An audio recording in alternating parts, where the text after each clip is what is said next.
If you like riding custom motorcycles and making millions of dollars by selling illicit goods in GTA Online, then there is no better business to own than the Motorcycle Clubhouse. This is the foundation upon which 5 other businesses are built on top of, and it can also generate a hefty bit of extra income on the side for your nightclub through the warehouse management section. However, prior to 2025, MC work was generally regarded as pretty mediocre, both in terms of payout and content quality, because let's be honest, driving really slow post office vans and garbage trucks for 40 minutes straight and pressing E to drop packages around the map is just not fun when you can instead be using that time to do some other type of high action and high stakes content that doesn't bore you to death. But with the removal of those annoying post-op missions as well as payout buffs to counterfeit cash and the grass farm, we now have an actual reason to grind some MC work if we want. And so in this guide, I'll tell you all about the Motorcycle Clubhouse, every single way to make money from it, and which MC businesses are worth grinding.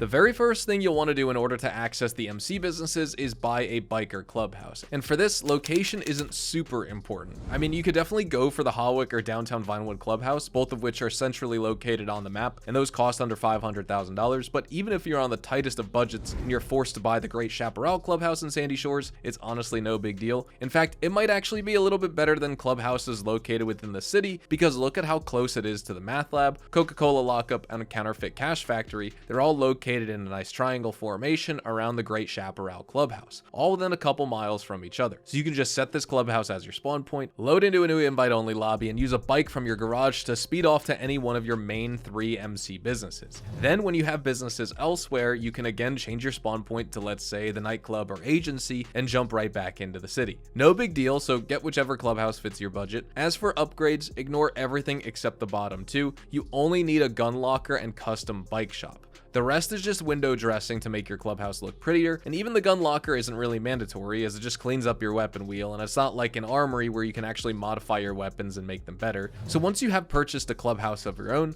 you'll need to set things up. Visit your clubhouse and your assistant at the bar will ask you to source some booze, which you can then sell for a profit. Along the way, you'll be attacked by a few lost MC guys, but it's no big deal. Bring the booze back and your clubhouse is now in business. In total, there are 3 different ways to make money with your biker clubhouse. First is the legal way through the bar and custom bike workshop. The bar generates passive income as long as you have stock, and it's kind of like the office safe that you have in several other businesses, but the payout is really not good at all. It's $25,000 for 4 real-life hours, and then you have to do another resupply for it, and the resupply time does not justify the money you're making from that profit of the bar. The custom bike workshop, on the other hand, is going to be your best bet for real money making with the clubhouse, and this functions very similarly to the customer car delivery missions for your auto shop. Basically, you get requests from NPCs every hour or so, and they'll bring you bikes into your clubhouse. You can attach any modifications they've requested, and the cost for these will be covered within your paycheck once you deliver it. If there's no damage to the bike, you'll get $50,000, and I actually like it more than some of the auto shop deliveries because this is a guaranteed $50K profit, unlike the car deliveries, which can sometimes give you as little as $30,000 total if it's a low-end vehicle. And then finally, you've got the biker clubhouse contracts, which are outdated at this point to make money, and the only one worth doing is Life and Death Bike. So if you get that one on the job board, you might want to do it a couple times. Some of the other ones, like Fragile Goods and Guns for Hire, require 2 or more players, so you can't even do those solo. And overall, they pay you in peanuts, plus there's the awful time-based multiplier, so the more time you take, the more you're paid, and even at max time, these missions aren't worth it at all. So stay away from the biker contracts unless you really just want to do them for the novelty and have some fun. There's absolutely nothing wrong with that.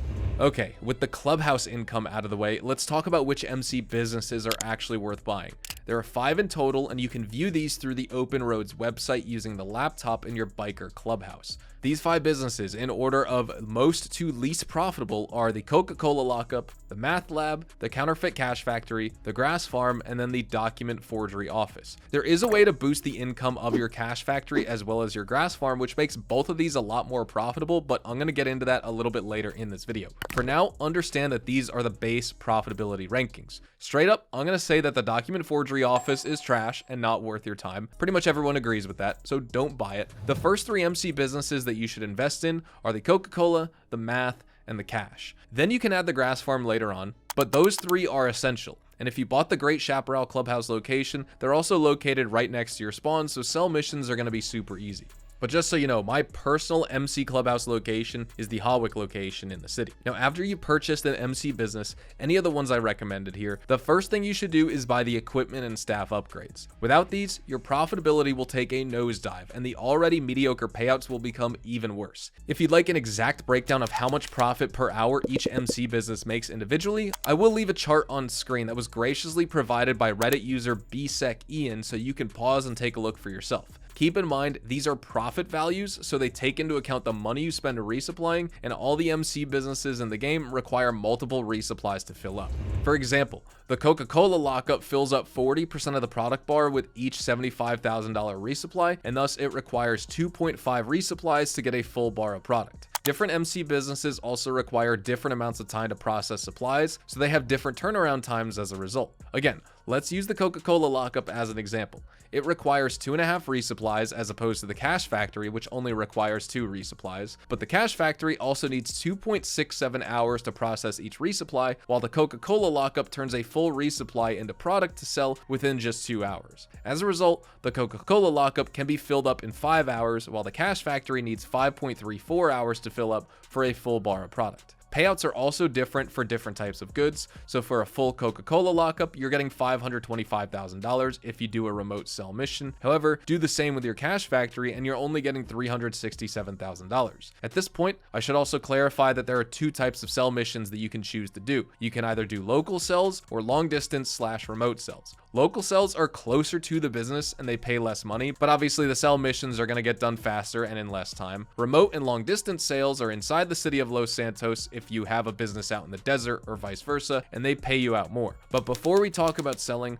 let's first take a deeper look at how resupplying works. As you can see, there are 5 bars each on both the product and supplies meters. Each one of these 5 bars represents a certain amount of value, and in the case of product, it varies from one MC business to another. But one thing that stays constant between them all is the value of the supplies. You see, each of the 5 bars represents $15,000 worth of supplies. So when you do a full resupply, that's $75,000 you're spending, and it is the exact same for every MC business, all the way from the lowly document forgery office, all the way up to the mighty Coca-Cola lockup. And as I explained earlier, you need multiple resupplies to fill up that product bar all the way to the top. The exact number of resupplies required to fill up the product bar will vary as each business has different efficiency values, and the more efficient a business is, the fewer bars of supply it needs. In addition to efficiency, MC businesses also have a second variable that I call turnaround time, and this is the amount of time it takes for them to process a full round of supplies, so $75,000 worth of supplies. The total amount of time needed to fill that product bar is obtained by multiplying the number of resupplies with the turnaround time. So for example, the grass farm is filled up by 45% with every round of resupplies, and it needs 2 hours and 24 minutes, or 2.4 hours to turn that full round of resupplies into product ready for you to sell. At 45% efficiency per resupply, we need 2.22 resupplies to fill up our product, and if we multiply this with the turnaround time of 2.4 hours per resupply, we get the 5.32 hours, which is the total amount of time needed to fill up your weed farm with product. And using the same method of calculation here, the Coca-Cola lockup needs 5 hours to fill up, the math lab needs 6 hours, and the counterfeit cash factory needs 5.34 hours. As you can see, they all need about 5 to 5.5 hours to fill up, except for the math lab, which tops the chart at 6 hours. Now, I don't recommend selling all your MC businesses at the same time, because that can take up a whole gameplay session, and honestly, it's just no fun driving around in garbage trucks or flying dodos for 2 hours in a row. Instead, there's a trick you can employ to only get one sale vehicle. And that trick is called selling once you've got 1.5 bars of product. That's it. Any more and you risk the chance of getting multiple sale vehicles. And honestly, yeah, it's embarrassing to run multiple sale vehicles for half a bar of Coca-Cola or half a bar of math when you could have done the same thing with a full bar of product for way more money. So if you've got more than a bar and a half of product, you might as well just wait it out and sell the full package instead of distributing it into bits and pieces over a longer bit of time. So the bottom line, 1.5 bars of product or less for a guaranteed single sell vehicle. Any more and you might as well wait out the entire time the bar takes to fill up. By the way, I see a lot of confusion regarding the local versus long distance sells, and most people think that if they go local, they won't get multiple vehicles. This is obviously wrong. The number of vehicles you get is only tied to the amount of product you're selling. It has absolutely nothing to do with how far or how close you're traveling, and so if you've got 2 or more bars of product, you can choose to sell local and still get multiple sale vehicles. There's absolutely no reason to go local in my opinion with any of your MC sales, unless you're worried about getting griefed in a public lobby and you just want to speed up the time it takes for you to sell and get to the next activity with ease. And overall, there's still sort of a risk-reward balance in selling in public lobbies versus invite-only. If you go the invite-only route, you'll get a guaranteed $525,000 every time you sell a full bar of Coca-Cola. Do that same sale mission in a public lobby this time with at least 20 people, and you stand to gain an additional 50% on top of that. On the flip side, you also stand to lose every last bit of product when your garbage trucks inevitably get blown up by an attention-starved 12-year-old with their Oppressor Mark II, ruining 5 straight hours of progress as well as $187,000 worth of resupplies. So it's totally up to you. If you like living on the edge and don't mind a bit of action, you absolutely can go into a public lobby and drive a bunch of slow vehicles around for 30 minutes, praying that someone with an itchy trigger finger doesn't get in your way. Personally, I don't think the risk is worth it, especially when the game gives you a bunch of awful vehicles that have zero defense. At least with the nightclub, you get a Speedo Custom which can tank 7 RPGs and it comes with a machine gun turret mounted up top. Same goes for the Pounder Custom which has a rocket launcher and mortars. Plus you can hook both of these up to an Iron Mule, activate Ghost Org, and just book it to the delivery location within a few minutes. You cannot do the same thing with MC sale vehicles because apparently they're bolted to the ground and they won't budge no matter how hard you try and lift them with a Cargo Bob or Iron Mule. And they also have no guns or armor either, so good luck fighting griefers in your dodo when they're coming after you in a Raiju. Because of this, unless you have buddies to protect you while you drive, I would say just do invite-only MC sell missions. It's still worth the payout, and it's honestly not even reduced because that's the original sale values these had. You're just getting a bonus by selling in a public lobby, and so I'll just take the guaranteed sum of money.